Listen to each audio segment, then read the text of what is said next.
Bismillahir Rahmanir Rahim. Continuing on with the chapter of Fara'id, we have discussed the people of the Fard. Let us have a word on Al-Hajab. This is when certain people block others off. When it comes to Al-Hajab, the easiest thing is simply to memorize the qawa'id of Al-Hajab. These are the general rules. Because when you know the general qawa'id of Al-Hajab, then you'll be able to apply them to any situation. So let us make mention of these qawa'id. Number one, pertaining to the ascendants. These are your parents and grandparents and going up that way. The qa'idah is that any person from your ascendants blocks the one above him or her if they are of the same type, meaning the same gender. So for example, the father blocks off the grandfather totally. So the grandfather does not inherit in the presence of the father. Or for example, the grandfather blocks off the great-grandfather. And of course, when we say grandfather, we mean the father's father. And the great-grandfather would be the father's father's father. The mother's father is from the dhul arham, and he does not normally inherit if there are other inheritors around.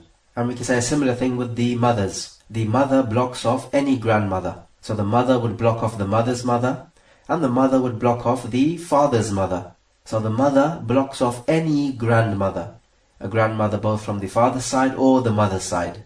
And we said before, the grandmother only inherits when there is no mother available. So when it comes to the ascendants, the one who is closest to the deceased blocks off the one who is above him if he is of the same gender. So based upon this, the father does not block off the grandmother. So if we have a deceased who leaves behind a father and a mother's mother, then the father does not block off the mother's mother because they are of different genders. Similarly, the mother blocks off the grandmother, but the mother does not block off the grandfather. So the mother would not block off the father's father. As for the mother's father, we said before, he does not inherit anyway because he is from the dhul arham. These are the people who are related to the deceased only through one female. And generally, they don't inherit if there are other inheritors around. Of course, we know about the exceptions of the half-siblings from the mother. So this is the first important qa'idah when it comes to Al-Hajab. Then secondly, let us talk about the descendants. These are the children of the deceased. We say the qa'idah is that a male blocks off anyone lower than him in the descendant line. So for example, the son will completely block off the son's son or the son's daughter and anyone lower. The son is powerful. He completely blocks off anyone lower than him. Whether that person is a male or a female, it does not make a difference. The same thing cannot be said about the daughter. The daughter does not completely block off the son's daughter. And we spoke about this at some length earlier on. Of course, two daughters will block off the son's daughter if the son's daughter does not have somebody to make her into an Asaba. And we spoke about this before as well. But generally, the daughter does not necessarily block off the son's daughter or the son's son's daughter. Rather, it is the son who blocks off anyone lower than him. So based upon this, the son's son will completely block off the son's son's son. But the son's daughter will not block off the son's son's son. Then we have the third qa'idah, and this is pertaining to the hawashi. These are the relatives on the side, if you like, which would be the cousins, the uncles, the siblings, and the children of the siblings, and also the children of the uncles. And we're talking about the paternal uncle here. The maternal uncle is from the dhul arham because he's only related to the deceased through one female. So generally he does not inherit unless there are absolutely no other inheritors around. So when it comes to the hawashi, the qa'idah is this. The father blocks off all of the hawashi. He blocks off any paternal uncle, any cousin, any sibling, whether the sibling is half or full, be it from the mother's side or from the father's side. We say the father blocks them all off. And according to the correct opinion, the same can also be said about the father's father in the absence of the father. So the grandfather from the father's side completely blocks off the siblings, be they half or full, any paternal uncle, and any male cousin. And we say the same thing about the son. The son completely blocks off anyone from the hawashi. So if you have a case of inheritance in which the deceased leaves behind either a father or a son, then automatically you know that none of the hawashi will be receiving anything. And on the point of the hawashi, we said before, but let us just repeat it, because this is important, that the only female from the hawashi who inherits is the sister, be her half or full. As for the female cousin, she never inherits. So if a person dies and leaves behind a male cousin and a female cousin, then we say everything goes to the male cousin and he does not split it up in the ratio 2-1 with his sister. Likewise, the paternal aunt, who is your father's sister, she does not inherit. So if a person dies and he leaves behind a paternal uncle and a paternal aunt, then everything goes to the paternal uncle. He does not share it in the ratio 2-1 with his sister, who is the deceased's paternal aunt. And the same thing can be said with the nephews and nieces. The nephew, who is a male of course, he can inherit, but if he inherits and he has a sister with him, who would be the deceased's niece, they would not share it 2-1. Everything goes to the nephew. And can we say the same thing about the daughter? Do we say the daughter blocks off everyone from the Hawashi? The answer is no, because the daughter is from the people of the Fard. So what would happen is that she would take her share, and everything which is left will go to the nearest related male relative of the deceased. So the daughter does not block off all of the Hawashi. Of course, the daughter does block off the half-sibling from the mother's side, but she does not completely block off the rest. So these are the 3 qawa'id of Al-Hajab which you need to memorize, because they will stand you in good stead. And the scholars say that nobody must give a fatwa about inheritance issues if he is not familiar with who blocks who off and in what circumstances. Let us now talk about the Asaba. The Asaba is the plural of Asib, and these are the people who surround the Ahlul Fard. Because when somebody makes an Asaba of his turban, he winds it around. So these people wind around the Ahlul Fard. So technically the Asaba are those people who inherit, but they are not given a fixed portion of inheritance or a fixed fraction. So they are inheritors from other than the 10 categories of the Fard which we mentioned earlier. And so the Asib is the person who, if he was left alone as the only inheritor, he would take the whole of the inheritance. And if he was left with a person of the Fard, then the person of the Fard would take his Fard, and the Asib would take the rest. This is the Asib. So who are the Asaba? They are of 5 categories. These are the people who take the remaining share after the people of the Fard have taken their fractions. And the 5 categories, in order of strength of inheritance, are as follows. Number 1, the son. So this is the son, the son's son, and going down in that line. This is the direction of the son. Secondly, the father. So this will be the father, the father's father, and going up in that line. So this is the direction of the father. Thirdly, the brothers. And this is talking about the full brothers and the half-brother from the father's side. It is not talking about the half-brother from the mother's side. Why not? Because the Quran tells us that the half-brother from the mother's side is from the people of the Fard. So this direction includes the brother, even the brother's son as well, because he's in following the brother, and the son's son of the brother going down in that line. These are all from the direction of the brother. And we can say the same thing about the half-brother from the father's side. So this is the direction of the brother. Then fourthly, the paternal uncle. So this will be the paternal uncle. Note that the paternal uncle is your father's brother. So this includes the deceased paternal uncle and his son. So the son of the paternal uncle would be your cousin, your male cousin, and his sons as well. So the paternal uncle's son's son, and going down in that line. This is all from the direction of the paternal uncle. Note here, it also includes the paternal uncle from the father's side. Meaning to say, this person is a brother of your father, but they only share the same father, they don't share the same mother. So this also includes your paternal uncle from the father's side. Meaning to say, he is your father's half-brother from the father's side.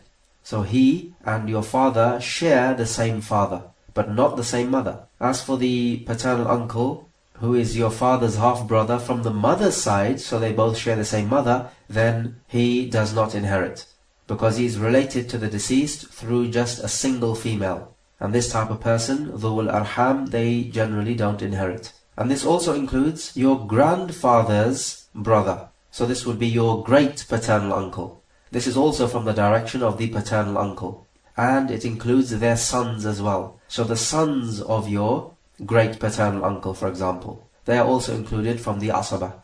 Note here we are saying the sons, not the daughters, because the females from the Hawashi do not inherit except for the sisters. Then we have the 5th category. This is the wala. So if a person frees his servant, then the one who freed the servant becomes the Asaba. Meaning to say that if there is nobody left to inherit from the freed servant, then the one who freed the servant will inherit the wealth of the servant. So this wala direction includes the one who freed the servant. It also includes the asaba of the one who freed the servant. So this would be the father of the one who freed the servant, or the son, or the brothers, be they full or half from the father's side. So for example, if the deceased leaves behind a full brother and a person who freed him, because the deceased used to be a servant, then we say the full inheritance goes to the full brother and nothing to the one who freed the servant, because the brother blocks off the one who freed the servant. However, if the person dies and he only leaves behind somebody who freed him, then the wealth totally goes to the one who freed him. Or for example, the deceased only leaves behind the father of the person who freed him. So we say the whole inheritance goes to the father of the one who freed him, because this father is the asaba of the freer, the one who freed the servant. But note this case though. The deceased only leaves behind the full brother and full sister of the person who freed him, because the deceased used to be a servant. In a case like this, do we say that the inheritance goes to the brother and sister of his freer in the ratio 2:1? The answer is no. We say the total inheritance goes to only the brother of the one who freed him. They do not inherit in the ratio 2:1. So the female has no share in this particular portion of inheritance. So make a note of this crucial difference, where this is a case in which the brother and sister do not share in the ratio 2:1. But the important issue with the asaba is, who do we give priority to? The rule is this: we give priority to the direction which has most right to inherit. And this is in accordance with the order which we have mentioned. If they are both of the same direction, then we give precedence to the one who is closer to the deceased in terms of the grades or the degrees. If they are both the same grade or level, then we give priority to the one who is more strongly connected or related to the deceased. And this third phase, the strength, can only apply to the hawashi. So it only applies to the direction of the brothers and the direction of the paternal uncles. Of course, it cannot apply to the direction of the sons nor the fathers. So let's give some examples to illustrate this point. The deceased leaves behind a son and a father only. We say both of them are asaba, but who do we give priority to? We give priority to the direction of the son. So we simply say that the father inherits a sixth, which is what the Quran stipulates for him. So in this case, he will not be from the asaba, he would be from the people of the fard. And we spoke about the case of the father previously. Then after the sixth has been given, the rest goes to the son as the asaba. So the direction of the son takes precedence over the direction of the father. What about this? The deceased leaves behind a full brother and a full paternal uncle. We give the inheritance to the full brother because his direction is more worthy to be given than the paternal uncle direction. What about this? The deceased leaves behind a full brother and the son of his full brother. So both of these people are from the direction of the brother, but we give precedence to the brother. Why? Because he is more closely connected or related to the deceased. Because the son of his brother is further away from the deceased than the brother, even though they are from the same direction, the direction of the brother. What about this? The deceased leaves behind his son and his son's son. So both of these are from the direction of the son, but we give priority to the son because he is more closely related to the deceased, even though the direction is the same, but the manzila, the grade, is different. What about this though? Deceased leaves behind a full brother and a half brother from the father's side. Now both of these are from the same direction, the direction of the brother, so they are equal in that respect. So then we move to the second phase, who is on a level which is closer to the deceased, meaning the manzila. We find they are of the same manzila, because they're on the same level, the level of being a brother. This is the same level. So whether you're a full brother or a half brother from the father's side, you're on the same level. So these two are both equal in terms of the direction and in terms of the level. So then we move on to the third phase, which is who is more strongly connected to the deceased. We find obviously the full brother is more strongly connected than the half brother, so therefore we give the whole inheritance to the full brother and nothing for the half brother. What about this case? The deceased leaves behind a full paternal uncle and the son of his full paternal uncle. That would be his male cousin. So in a case like this, first we look at the direction. We find both are from the same direction, the direction of the paternal uncle. So that doesn't help us. Let's move to the second phase, the manzila. Who is on a level closer to the deceased? We find in a case like this, the paternal uncle is on a level closer to the deceased. So we give the full inheritance to him, and nothing goes to the male cousin. What about a case where a person leaves behind a full paternal uncle and a half paternal uncle from the father's side? So these two are the same in terms of the direction, also in terms of the manzila, because they're on the same level of equal closeness to the deceased. So we have to look at the third phase, which is the strength. And we find that the full paternal uncle is more strongly connected or related to the deceased than the half paternal uncle. So this third phase, the strength, only applies to the direction of the brother and the direction of the paternal uncle. It naturally cannot apply to the direction of the son, neither the direction of the father, nor to the direction of the wala. If the deceased leaves behind the son of his half-brother from the father's side and his mawla, who is the person who freed him, we say in a case like this, his nephew is from the direction of the brother and his freer is from the direction of the wala, so we give precedence to the direction of the brother and the whole inheritance goes to him and nothing to the mawla. What about this? The deceased leaves behind his paternal uncle's son's son's son's son's son. Or put in other words, this would be your male cousin's great-great-grandson. So you can see he is far down the line. So he leaves behind this person and also the paternal uncle of his father, meaning to say his great-paternal uncle, or in other words, his grandfather's brother. So once you've pictured this situation, then you will realize that both of these people are from the same direction. They are from the direction of the paternal uncle. So the first phase does not help us, because they're from the same direction, so we cannot give anyone priority. So next we need to move to the manzila. Who's on a status which is more closely related to the deceased? We say his male cousin's great-great-grandson is more closely related to him than his great-paternal uncle. And this may seem counterintuitive. How can a person who is so far down the line be more closely related to a person who does not seem to be as far away related? The answer is as follows. The male cousin's great-great-grandson is related to the deceased through the grandfather of the deceased. Because firstly, appreciate that the paternal uncle is the father's brother. So the paternal uncle is related to the deceased through the grandfather, because it's the grandfather who is joining both the father of the deceased and the paternal uncle of the deceased. So any offspring of the paternal uncle of the deceased will be related to the deceased through the grandfather of the deceased, who is the father's father. The deceased's paternal uncle's great-great-great-grandson is related to the deceased through the grandfather of the deceased, whereas the deceased's great-paternal uncle, who is the brother of his grandfather, is related to the deceased through the deceased's great-grandfather. And the way you're fully going to appreciate this is by drawing a family tree.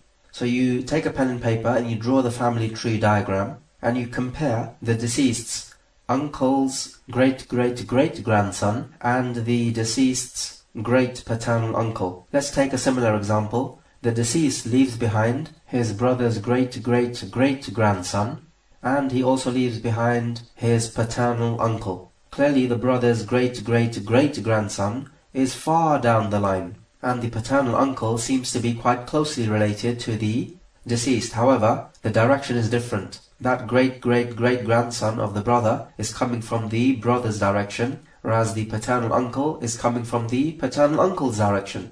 So we give precedence to the direction of the brother. What about this situation? The deceased leaves behind his full brother's son, in other words, his nephew. And he also leaves behind a half-brother from the father's side. Clearly they are both Asaba, so who inherits? Let us take a look. The first phase is the direction. This does not help us because both of these inheritors are coming from the direction of the brother. So next we look at the manzila, who is on a level which is more closely related to the deceased. We find that the half-brother from the father's side is on a level more closely related to the deceased. So we give priority in this case to the half-brother from the father's side. And we do not need to go to the third phase, which is the strength, because the second phase in this case gives us the answer. What about this situation? The deceased leaves behind the grandson of his half-brother from the father's side, so that's the son of his nephew, and he also leaves behind a son of the half-brother from the mother's side. So the deceased has two half-brothers, one from the mother's side, one from the father's side. The one from the mother's side has a son, and the one from the father's side has a grandson. And these are the two inheritors who are left. So which one of these two inherits? Clearly both of these are coming from the side of the brother. However, when it comes to the half-brother from the mother's side, we have already said that these inheritors are not from the Asaba. Rather, they are from the Ahlul Fard. However, notice this. The sons of the half-siblings from the mother's side do not inherit, which is different to the sons of the half-brother from the father's side, or the sons of your full brothers. So in a case like this, we simply say that everything goes to the grandson of the half-brother from the father's side, and nothing goes to the son of the half-brother from the mother's side. So this is interesting to note, because the difference is that the sons of your brothers and half-brother from the father's side, their sons can inherit, but the sons of the half-brother from the mother's side are not inheritors, because they are from the Dhawil Arham. What about this situation? The deceased leaves behind the son of his paternal uncle, that would be his cousin, and the son of his full brother, that would be his nephew. So he leaves behind a male cousin and a nephew. Who inherits out of these two? We say the nephew inherits because he comes from the direction of the brother, whereas the cousin comes from the direction of the paternal uncle. And we said before that the direction of the brother has precedence over the direction of the paternal uncle. What about this situation? He leaves behind the great-great-great-great-grandson of his paternal uncle and the son of his great-paternal uncle. We say the great-great-great-great-grandson of his paternal uncle inherits, even though he is way down the line. And the reason for this is because the first inheritor is connected or related to the deceased via the grandfather, whereas the son of the great-paternal uncle is related to the deceased via the great-grandfather. So therefore the first person inherits, because he is related to the deceased through a closer link, because the grandfather is closer to the deceased than the great-grandfather. If we have a case that the deceased does not leave behind any person of the Fard, nor any person from the Asaba through his bloodline, then we look to see that if this deceased used to be a servant and he had a person who freed him, then his freer will take the inheritance. When a deceased leaves behind a son and a daughter, then it is obvious that the son and the daughter will share the inheritance. The son receives twice as much as the daughter. And the same thing is said with the full brother and the full sister.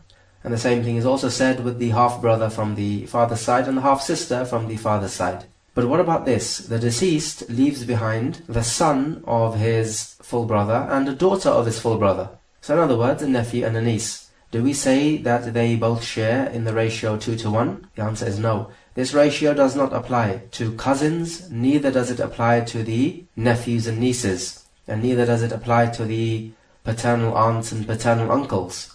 So the male from them has the right to inheritance, but the female does not have the right to inheritance. Remember, no female from the Hawashi is allowed to inherit except the sisters. Now let us discuss this situation, which is called by the scholars of inheritance as the Al-Himariya. Basically it means the situation pertaining to the donkey. It is as follows. A woman dies, she leaves behind her husband, her mother, 2 or more half-siblings from the mother, and 2 or more full brothers. So what are the fractions? The husband receives a half because she did not leave any children to inherit. The mother receives a 1/6 because we have 2 or more siblings of the deceased. And we also have the 2 or more half-siblings from the mother's side. They will share in a 1/3. So the fractions involved are a 1/6, a 1/3, and a half. Let's take the lowest common denominator of these fractions. That is, of course, 6. So we divide the wealth up into 6 parts. 3 of these parts go to the husband. This makes a half, of course. 1 of these parts, 1 out of 6, goes to the mother. And 2 of these parts, that's a 1/3, goes to the half-siblings from the mother's side. But if we take a look now, 3 plus 2 plus 1 equals 6. So all of the 6 parts have been used up but we still have the full brothers remaining. And it appears now we don't have anything left for them, because all the inheritance has been used up. It has been given to the people of the Fard, and as the Prophet said, give the people of the Fard their due fractions, and whatever is remaining goes to the nearest related male inheritor. But the point is, if there's nothing left, then we don't have anything to give to the nearest male inheritor. So in this situation now, we have a case where the full siblings do not inherit, but the half siblings from the mother's side do inherit. This may appear to be strange, but if we look at the Quran, this is what the Quran is dictating to us. The Quran tells us, وَلَكُمْ نِصْفُ مَا تَرَكَ أَزْوَاجُكُمْ إِن لَمْ يَكُنْ لَهُنَّ وَلَدٌ. And you men will have a half of what your wives leave behind if they don't have a child. So the husband receives a half. As for the mother, she receives a sixth. If there are two or more siblings present, Allah says, فَإِن كَانَ لَهُ إِخْوَةٌ فَلِأُمِّهِ السُّدُسُ. And if he has siblings, then the mother receives a sixth. And as for the half-siblings from the mother's side, Allah tells us, وَإِن كَانَ رَجُلٌ يُورَثُ كَلَالَةً أَوْ امْرَأَةٌ وَلَهُ أَخٌ أَوْ أُخْتٌ فَلِكُلِّ وَاحِدٍ مِّنْهُمَا السُّدُسُ فَإِن كَانُوا أَكْثَرَ مِنْ ذَلِكَ فَهُمْ شُرَكَاءُ فِي الثُّلُثِ. And if a man is inherited who does not have a father nor children, or even if it is a woman, but he does have a brother or a sister, then the brother or sister will receive a sixth. But if they are more than that, meaning two or more, then they share in a third. And we said that the consensus of the scholars is that this is talking about the half-siblings from the mother's side. So the point is, everything is used up, and we have nothing left for the full siblings. And it appears to be strange because the full siblings are more strongly related to the deceased than the half-siblings from the mother's side. But the point is, when Allah and the Messenger decide a matter, we do not have a choice, even though the decision may feel a little strange, but if it is coming from Allah Jalla wa Ala, then it is based upon wisdom and we do not have a choice. Allah says, وَمَا كَانَ لِمُؤْمِنٍ وَلَا مُؤْمِنَةٍ إِذَا قَضَى اللَّهُ وَرَسُولُهُ أَمْرًا أَن يَكُونَ لَهُمُ الْخِيَرَةُ مِنْ أَمْرِهِمْ وَمَنْ يَعْصِ اللَّهَ وَرَسُولَهُ فَقَدْ ضَلَّ ضَلَالًا مُبِينًا. It is not for a believing male or female that if Allah and His Messenger decide a matter, that they should have any choice in the affair, and whoever disobeys Allah and His Messenger has strayed into plain error. Why is this called the situation of the donkey? It has been said that this was a case which was brought forth to a qadi, and the qadi ruled as we have just stated, and obviously the full siblings were not happy with this, so they said to the qadi, suppose our father was a donkey. And they said this in order to try to make the qadi change his mind. But Allah Jalla wa Ala knows best if this narration is authentic or not. But in any case, this situation of inheritance here, this particular case, has been labeled as the Al-Himariyya. But notice here, a very similar case to the Himariyya. A woman dies, leaves behind her husband, her mother, half-siblings from the mother's side, and two full sisters. In this case, it becomes completely different. We say the husband has a half, the mother has a sixth. The half-siblings from the mother's side have 1/3, they share in that. But the two full sisters now, they will receive their fard, because they are not from the people of the Asaba, because they don't have a brother to make them into an Asaba. So they will receive their 2/3, and they will not be dropped off, whereas if we had two full brothers, they would be dropped off. And this is strange because you would expect the brothers to inherit and the sisters to be dropped off, because the male is generally more powerful and inheritor than the female.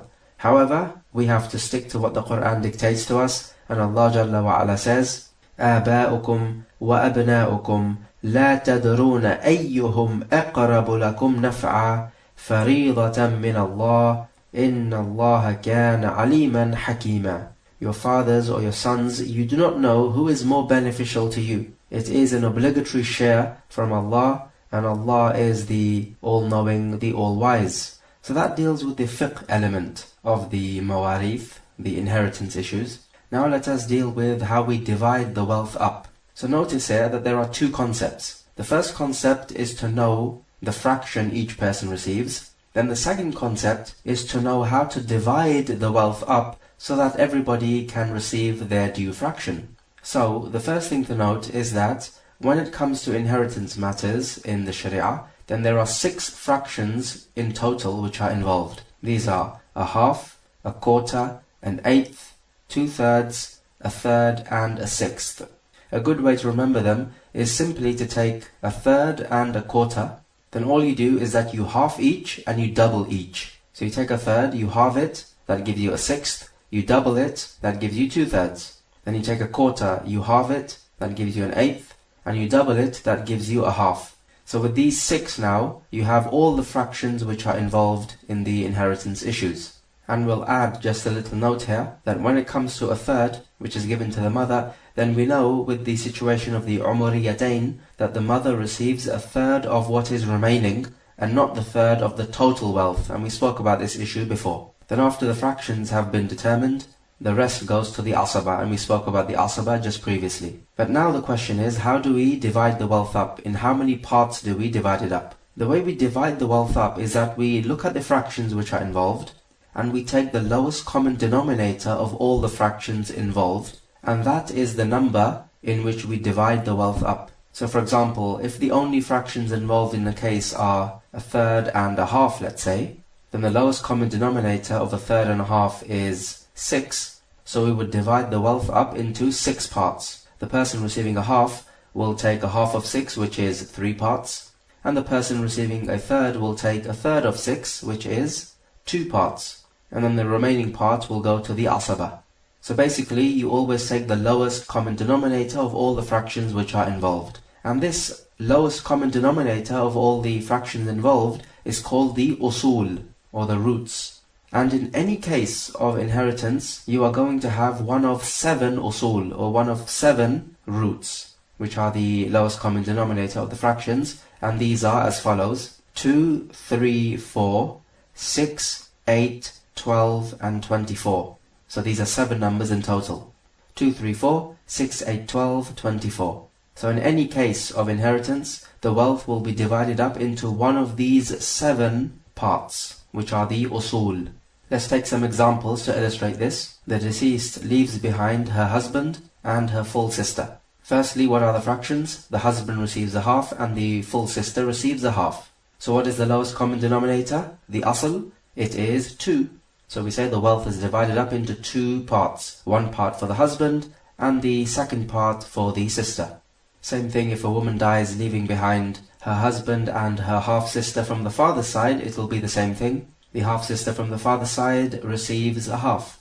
What about this situation? The deceased leaves behind 2 daughters and a paternal uncle. The paternal uncle is from the Asaba. As for the 2 daughters, they receive 2/3. So the asl here would be 3, because that's the lowest common denominator. So we say the wealth is divided into 3 parts. The 2 daughters will receive 2 of these parts. They will share that equally. And the remainder, which is 1 part, will go to the paternal uncle. It will be exactly the same situation if the deceased leaves behind 2 granddaughters from the son and a paternal uncle, or 2 full sisters and a paternal uncle, or 2 half-sisters from the father's side and a paternal uncle. All of this inheritance case is the same. The wealth is divided into 3 parts, and the 2 females receive their 2/3, which are 2 parts out of the 3, and then the rest goes to the male, who is the paternal uncle. What about this? Deceased leaves behind 2 full sisters and 2 half-sisters from the mother's side. Firstly, the fractions: the 2 full sisters will have 2/3,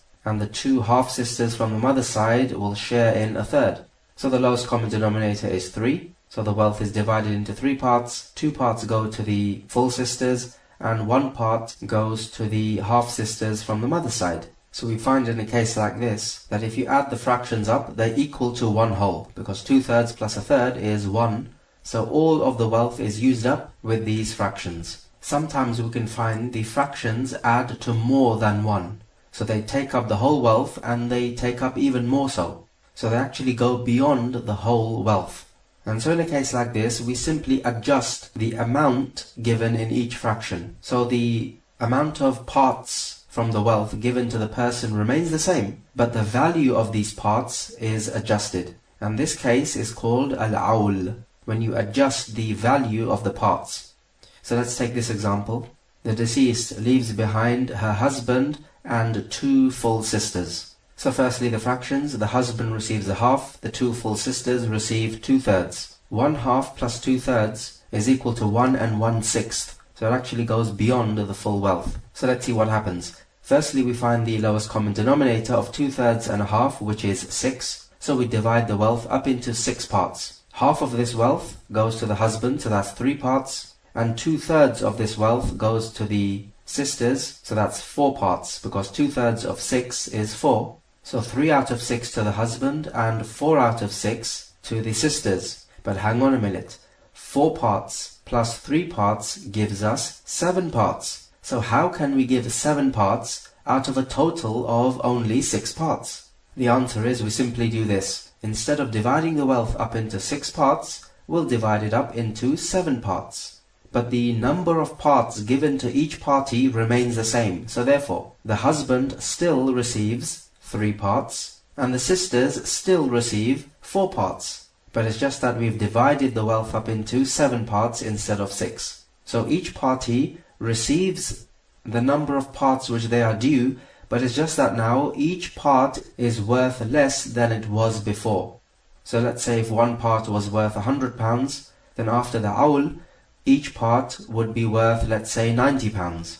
Another case of 6 parts, the deceased leaves behind his full sister and his mother, and a male cousin from the paternal uncle. So the sister has a half, the mother has a third, and the rest goes to the male cousin. So the lowest common denominator, or the asl, is 6, because a third and a half are involved. So the wealth is divided into 6 parts. 3 parts to the full sister, 2 parts to the mother, and 1 part goes to the male cousin from the paternal uncle. Another example, the deceased leaves behind his full sister and his half-sister from the mother and his paternal uncle. So in this case, the full sister receives a half, the half-sister from the mother receives a 1/6 because she's on her own, and the rest goes to the paternal uncle. So the lowest common denominator of a half and a 6 is 6. So the wealth is divided up into 6 parts. 3 to the full sister, 1 to the half-sister, and the remainder to the paternal uncle.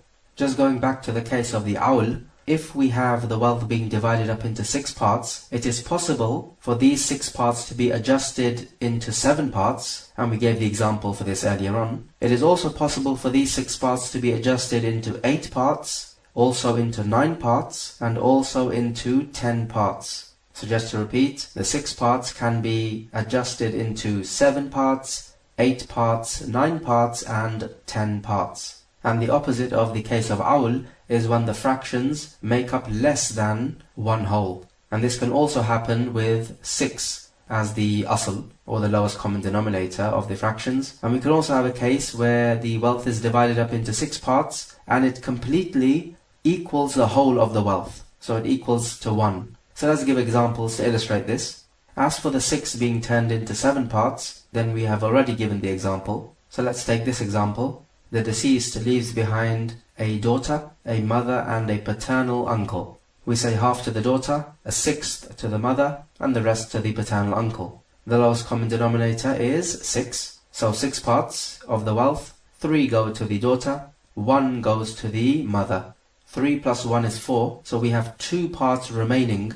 So basically the fractions have given us a shortfall of 2. So these remaining 2 parts go to the paternal uncle. But the point here is that the fractions don't add up to 1 whole. We have a shortfall, or in other words, a remainder left. Another example, the deceased leaves behind a full sister, a mother, and a paternal uncle. So we say the full sister receives a half, the mother receives a third this time, because there's only 1 sibling left, and the rest goes to the paternal uncle. So the lowest common denominator of the third and a half is 6, so the wealth is divided into 6 parts. 3 goes to the sister, 2 to the mother, because that's a third. So 2 plus 3 gives us 5, and that's a shortfall of 1 from 6. So this remaining part goes to the paternal uncle. So in both of these cases we have a shortfall. But now let us take this example. The deceased leaves behind her husband, her mother, and 2 half-brothers from the mother's side. So the fractions, the husband receives a half, the mother receives a 1/6, and the 2 half-brothers from the mother's side receive a third. They share in that. So what's the lowest common denominator of all of these fractions? It is 6. So the wealth is divided into 6 parts. The husband receives 3 of these parts. That's a half, of course. the mother receives 1 part, that's a sixth, and the 2 half-brothers receive 2 parts. So 3 plus 1 plus 2 gives us 6 parts. So that's 6 parts shared out of a total of 6 parts. So that equals to 1 whole. So all the fractions now equal to 1 whole. There is neither a shortfall nor a surplus. Let's take an example of where we have to adjust the 6 parts into 8 parts. We've already given the example for 7 parts, so let's take the 8 parts. The deceased leaves behind 2 full sisters, a mother and her husband. So the fractions, the 2 full sisters receive 2/3, the mother receives a sixth, and the husband receives a half. So the lowest common denominator is 6, so we divide the wealth up into 6 parts. The husband receives 3 parts, the mother receives 1 part, and the 2 full sisters receive 4 parts. However, 4 plus 1 plus 3 is equal to 8.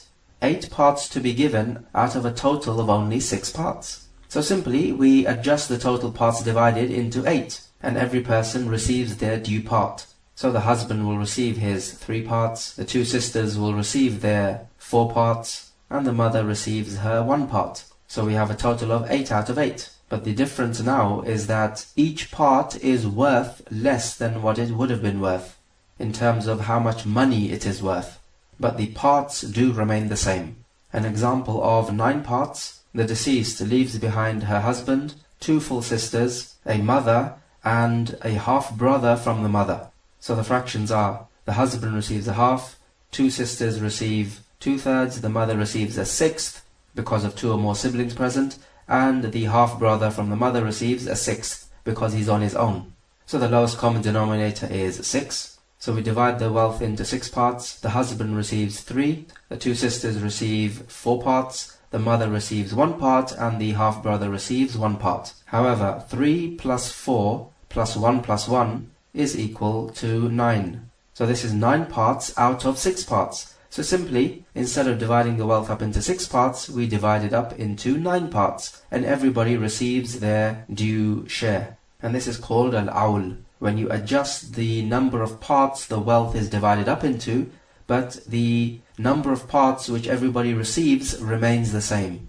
And an example of where it increases from 6 parts to 10 parts, and this is a massive increase, it is the biggest one known in the inheritance issues, and the example is as follows. The deceased leaves behind her husband, 2 full sisters, a mother, and 2 half-brothers from the mother's side. So the husband receives a half, the 2 sisters 2/3, the mother a sixth, and the 2 half-brothers receive a third. So the lowest common denominator is 6, so we divide the wealth up into 6 parts. Husband receives 3, the 2 sisters receive 4 parts, the mother receives 1 part, and the 2 half-brothers receive 2 parts. So if you add these parts up, it comes to 10. 3 plus 4 plus 1 plus 2. This equals to 10. So 10 parts out of 6 parts. So simply we adjust the 6 parts into 10 parts, and everybody receives their due parts.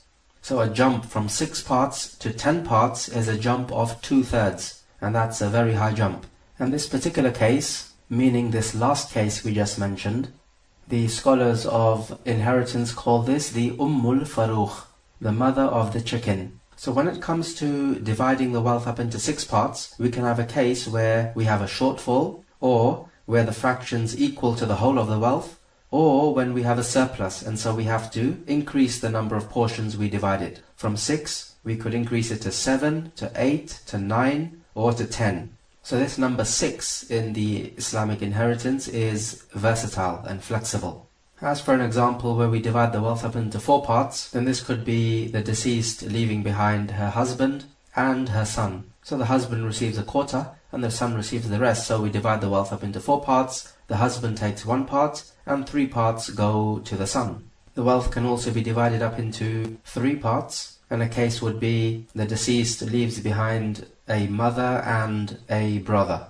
So the mother receives a third because there's only 1 brother, and the rest goes to the brother because he's from the Asaba. So the lowest common denominator is 3, of course. We divide the wealth up into 3 parts. The mother receives 1 part, and 2 parts go to the full brother, or the half-brother from the father's side, as the case may be. The wealth could be divided up into 12 parts. The deceased leaves behind his wife, 2 full sisters, and a paternal uncle. So the wife receives a quarter, The two sisters receive 2/3, and the rest goes to the uncle. The lowest common denominator of 1/4 and 2/3 is 12. So the wealth is divided into 12 parts, 3 parts for the wife, 8 parts for the two sisters, and the one remaining part goes to the paternal uncle. So in this example, we've had a shortfall of 1, and that one remaining part goes to the paternal uncle. He is from the Asaba.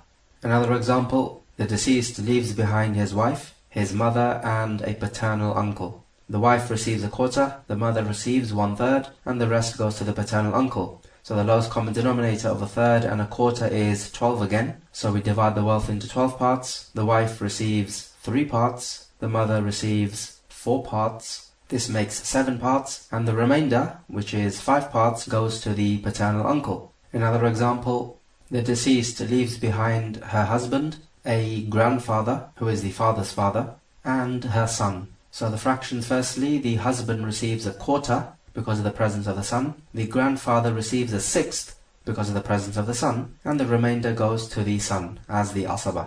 The lowest common denominator of 1/4 and 1/6 is 12, so the wealth divides into 12 parts, 3 parts for the husband, 2 parts for the grandfather. This is 5 parts in total. It leaves us with 7 parts, and these 7 go to the son. 12 parts can also be adjusted into 13 parts, 15 parts, and 17 parts. And all of these 3 cases are cases of al-awl. Let's give an example. The deceased leaves behind 2 full sisters, his wife, and a mother. So the 2 full sisters have 2/3, the wife has 1/4, and the mother has 1/6 because of the 2 siblings present. So the lowest common denominator out of all of these fractions is 12. So we divide the wealth into 12 parts. The wife receives 1/4, so that's 3 parts. The sisters receive 2/3, so that's 8 parts. And the mother receives 1/6, so that is 2 parts. So if we add them together, 3 plus 8 plus 2 is equal to 13. So we say instead of dividing it up into 12 parts, we'll divide it up into 13 parts, and everybody receives their due portion. Another example, the deceased leaves behind her husband, 2 daughters, a mother, and a father. So the fractions are the husband receives 1/2, the 2 daughters receive 2/3, the mother 1/6, and the father 1/6, and any residue if there is, because the deceased did not leave behind any son as an inheritor. So the lowest common denominator of all of these fractions is 12. So we divide it up into 12 parts. The husband receives 1/4, so that's 3. The sisters receive 8 parts. The mother receives 2 parts, and the father receives 2 parts. Let's add these parts together. 3 plus 8, 11, plus 2, 13, plus another 2, 15. 15 parts. So we adjust the 12 parts into 15 parts, and everybody receives their due parts. So this is a case of awl being made from 12 to 15. Another example, the deceased leaves behind 8 full sisters, 2 eligible grandmothers. So this could be, let's say, the mother's mother and the father's mother. And he also leaves behind 4 half sisters from the mother, and he leaves behind 3 wives. So let's take a look at the fractions first. The 3 full sisters will receive 2/3. The 2 grandmothers will share in 1/6. Notice here they will share in 1/6. We do not say they will receive 1/6 each. And the 4 half sisters from the mother, they will have 1/3, they will share in that.